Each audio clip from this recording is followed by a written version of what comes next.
हमारा संविधान इतना मजबूत है कि वक्त के हिसाब से ढलता जाता है और उसके बाद भी इसके मूल रूप में कहीं कोई सवाल नहीं उठता। साधारण शब्दों में कहा जाए तो भारतीय संविधान की किताब भारत की सर्वोच्च शासक है। भारतीय संविधान के निर्देश ही भारत के शासक के पीछे से शासन कर रहे हैं। हर साल 26 जनवरी को गणतंत्र दिवस मनाया जाता है क्योंकि 1950 में इसी दिन संविधान को लागू किया गया और भारत का गणतंत्र एक के रूप में स्थापना हुई। लेकिन गणतंत्र बनने से पहले जो लड़ाई भारत ने लड़ी वो अपने आप में एक मिसाल थी। संविधान को लेकर भी जिस तरह के मतभेद हुए वो भी अपने आप में एक मिसाल रही। गौरतलब है कि जिस वक्त भारत के बंटवारे की बात हो रही थी और जब एक आम भारतीय के दिमाग में ये बात चल रही थी कि ये जब देश बटेगा तो वो किस देश का नागरिक होगा, इधर का या उधर का, भारत का या पाकिस्तान का। कुछ ऐसे भी अल्पसंख्यक थे जो ये नहीं समझ पा रहे थे कि वो किधर जाएंगे। उसी वक्त हमारे संविधान सभा में इस बात पर बहस चल रही थी कि नागरिकता को आखिर कैसे परिभाषित किया जाए और तरह तरह के सवाल उठाए जा रहे थे कि कौन इस देश का नागरिक होगा और कौन इस देश का नागरिक नहीं होगा। भारतीय संविधान को तैयार करने में डॉक्टर भीमराव अंबेडकर का सबसे अहम योगदान रहा है। उन्हें भारत के संविधान का जनक भी कहा जाता है। देश की आजादी के बाद कांग्रेस सरकार ने डॉक्टर अंबेडकर को भारत का प्रथम कानून मंत्री बनाया, जिसके बाद 29 अगस्त को उन्हें संविधान की प्रारूप समिति का अध्यक्ष बनाया गया। संविधान बनाने वाली समिति का अध्यक्ष डॉक्टर राजेंद्र प्रसाद को बनाया गया था, जो बाद में देश के पहले राष्ट्रपति बने। संविधान बनाने के लिए संविधान सभा बनाई गई। संविधान सभा में कुल सदस्यों की संख्या 389 तय की गई।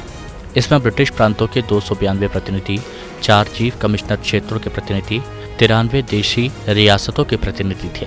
ये संख्या बाद में घटकर 299 रह गई। हैदराबाद अकेली ऐसी रियासत रही जिसके प्रतिनिधि संविधान सभा में शामिल नहीं हुए। संविधान सभा की पहली बैठक 9 दिसंबर 1946 को हुई थी। संविधान को पारित करने से पहले इस पर चर्चा की गई थी, जिसमें 2000 बदलाव किए गए थे। इसे तैयार करने में 2 साल 11 महीने और 17 दिन का समय लगा था और 26 नवंबर 1949 को भारतीय संविधान सभा की तरफ से इसे अपनाया गया और 26 नवंबर 1950 को इसे लोकतांत्रिक सरकार प्रणाली के साथ लागू किया गया। यही वजह है कि 26 नवंबर को संविधान दिवस के रूप में मनाया जाता है। संविधान को लागू करने के लिए 26 जनवरी का दिन इसलिए चुना गया क्योंकि इसी दिन 1930 में पूर्ण स्वराज का संकल्प लिया गया था। भारतीय संविधान की सबसे प्रमुख स्रोत भारत शासन अधिनियम 1935 है। संविधान में ब्रिटिश संविधान से ब्रिटेन की महारानी की तर्ज पर राष्ट्रपति को नाम मात्र का प्रमुख बनाने, प्रधानमंत्री और मंत्रियों की कैबिनेट प्रणाली, 2 सदन वाली संसद, अधिक शक्तिशाली निचले सदन की अवधारणा ली गई। अमेरिका से लिखित संविधान राष्ट्रपति को सैन्य बलों का सर्वोच्च कमांडर, राज्यसभा के पदेन अध्यक्ष के तौर पर उपराष्ट्रपति, मौलिक अधिकार, सुप्रीम कोर्ट और न्यायपालिका और न्यायिक समीक्षा की स्वतंत्रता की अवधारणा ली गई। सोवियत संघ के संविधान से मौलिक कर्तव्य और पंचवर्षीय योजना की अवधारणा ली गई। ऑस्ट्रेलिया से समवर्ती सूची, जर्मनी के संविधान से आपातकाल के दौरान मौलिक अधिकारों का निलंबन, कनाडा से केंद्र और राज्य एवं स्थानों के बीच सत्ता के वितरण का विचार और आयरलैंड से राजनीति के निर्देशक सिद्धांतों की अवधारणा, राष्ट्रपति के निर्वाचन की पद्धति, राष्ट्रपति की ओर से राज्यसभा में सदस्यों के नामांकन की धारणा ली गई। भारत के मूल संविधान में 395 अनुच्छेद, 22 भाग और 8 अनुसूचियां शामिल हैं। फिलहाल भारतीय संविधान में 448 अनुच्छेद, 12 अनुसूचियां और 124 संशोधन शामिल हैं। ये 25 भागों में बटा है। देश का संविधान हाथ से लिखा गया है। इसमें किसी भी तरह की टाइपिंग या प्रिंट का इस्तेमाल नहीं किया गया है। ऐसे प्रेम बिहारी नारायण रायजादा ने लिखा था, संविधान में 1,17,369 शब्द हैं। संविधान लिखने में 254 पेन निबों का इस्तेमाल हुआ और 6 महीने का समय लगा। इसमें हर पन्नों को शांति निकेतन के 2 कलाकार राम मनोहर सिन्हा और नंदलाल बोस ने अपने हाथों से सजाया था। इस काम पर करीब 6.3 करोड़ रुपए खर्च हुए। संविधान सभा के 284 सदस्यों ने 24 जनवरी 1950 को दस्तावेज पर हस्ताक्षर किए।